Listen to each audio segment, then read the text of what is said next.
The prison program you're about to view consists of strong subject matter such as rape, gang fights, stabbings, police corruption, and extortion. Due to the nature and language of the program, viewer discretion is advised. There are over 2 million inmates in American prisons, state and federal. The stories you're about to hear are from men and women, ex-cons, felons, and convicts who witnessed and survived through rapes, slashings, gang violence, and extortion during their time in America's most dangerous prison systems. Prison X was created to give the viewer a first-person look at prison life during an inmate's most vulnerable time. These are not actors or actresses playing a part. All the stories told are 100% real. We were warned that it could be serious repercussions if these stories are released. Prison X is the evolution of Scared Straight, with stories being told from outside of prison walls. My name is Wilbur Johnson. I have a series of DIN numbers. One starts with 98, 57, 88. One was 95, 8, 13, 28. One was 03R, 36, 19. And one was 09R, 0003. I've been in plenty penitentiaries. I've been to the Stock, to Attica, and the Clinton Correctional. I've been to Greenhaven, been to Napanock Security, highest maximum security prison. I've been to a lot of mediums, Wyoming, which is Baby Attica, Wanda, Franklin, Bear Hill. Been to some places, you know what I'm saying, I'm not proud to say, but I've been there, you know what I'm saying, and it's serious, it's real, it gets real over there, you know what I'm saying? I remember back in 90, when I first went to prison, I was on the gallery. I was in Attica and I was walking on the gallery and I seen a guy like, it was one of the porters. He was getting some neck, you know what I'm saying? Crazy. It was pathetic, you know what I'm saying? Another man on another man's knees, you know what I'm saying? He was getting his dick sucked. That shit was crazy. I'm walking through the company and my brother once told me, when I was younger, to never look in nobody's cell if you ever went to prison. So I asked him why. He was like, you know, because dudes don't appreciate you intruding on their business. So I said, fine, you know, I'll never look in nobody's cell. But see, I'm the intriguing type, you know what I'm saying? And I'm nosy, so I want to see what it is, you know what I'm saying?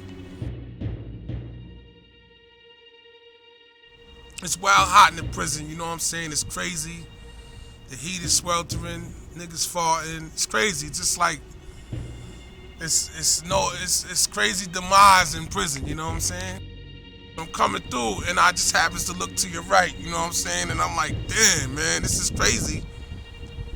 I seen a man spit on a nigga's dick and like suck it like crazy. I'm like, damn, this is bananas. How could he be, you know what I'm saying? How could he just go weak like that? How is that?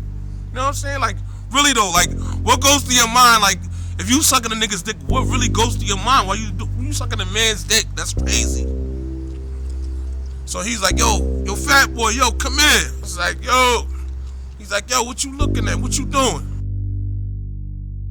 So, you know, I'm like, damn, that's crazy, man. Like, that's bananas. Like, how could you condescend into something like that? You know, you understand what I'm saying?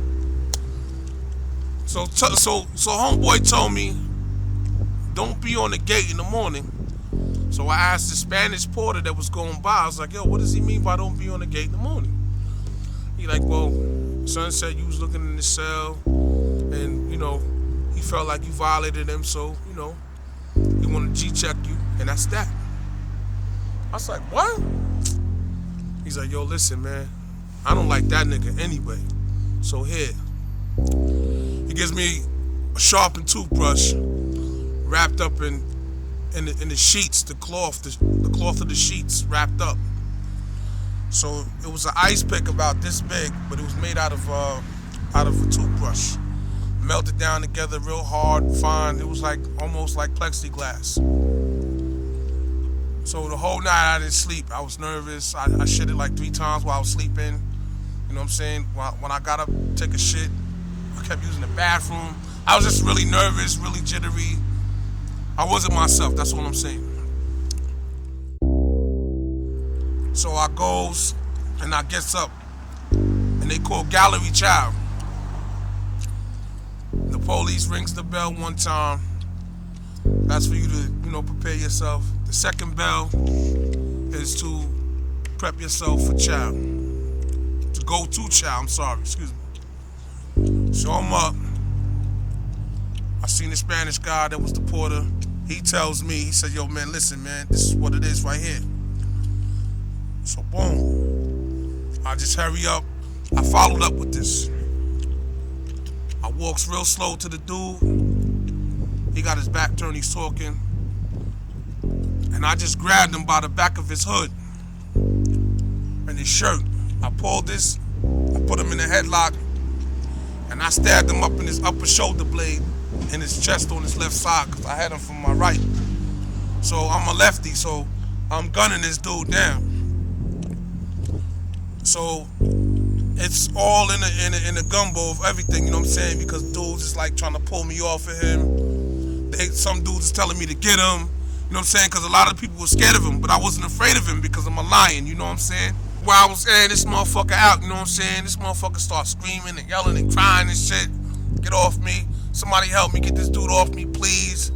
He was pleading, you know what I'm saying? But I was trying to kill this motherfucker because I was afraid. You know what I'm saying? So if seemingly you afraid of something, you're going to do something about your situation because you're not trying to let nobody do anything wrong to you. So I asked homeboy out. He's on the ground, he's leaking. He's trying to crawl or get up, but he can't because he's too weak because he lost a lot of blood. You know what I'm saying? And this is true story too, Jay. Mm-hmm. I thought that I killed this man because I know that if I would have killed him, I would probably be suffering, probably to this day, with another prison case on top of the time that I was doing, which was only a 4.5 to 9. And back then, if you had even a 4.5 to 9, they took you to the prison, you know what I'm saying, behind the walls, opposed to taking you to the mediums, because the mediums really only opened like in 88, 89. But that was my first time upstate, never been in no trouble and shit like that, but they sent me to state prison. I goes to the infirmary, I'm already beat up. The nurses asked me, they said, yo, what's wrong with you? I said, I got into a fight. He's like, with who? I said, well, nothing happened to me. I said, the COs did this. So they like, the COs did this? I was like, yeah. She calls the officers in, they take me out of there, you know what I'm saying, and beat me more. They beat me to the box. Now the box in Attica Correctional Facility, if those that know, the snake pit is like one of the worstest places in the world to be in. It reminds you of like an asylum. So what happens now is I go to the snake pit, and I'm in the snake pit, and I got a final hearing, which I received a disciplinary action behind the ticket. I got 6 months in the box for stabbing a man. After he got stabbed, you know what I'm saying, it was like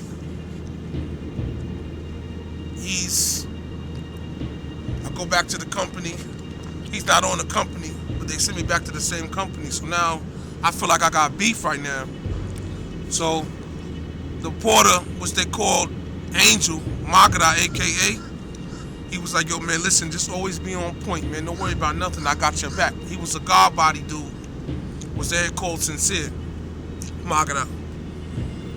He also told me, he said, yo, man, don't worry about nothing. If anything ever arises, I'm going to hold you down. So I embraced him as a friend because I was afraid. This is my first time in prison. I did not really know what to do, but I did what I did anyway.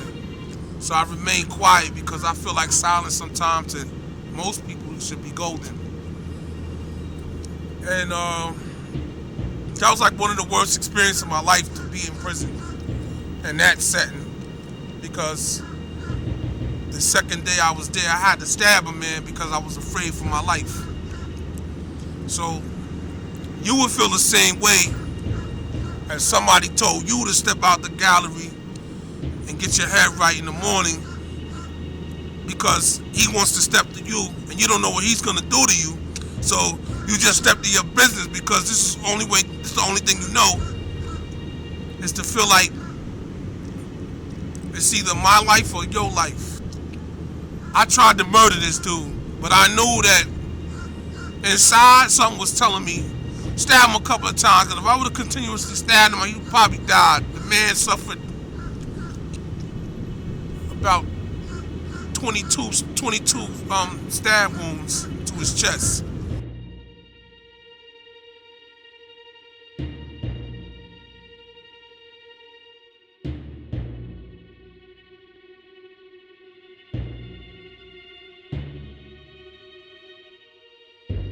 This is Bless, and this is Prison X that you're watching, and that was my story.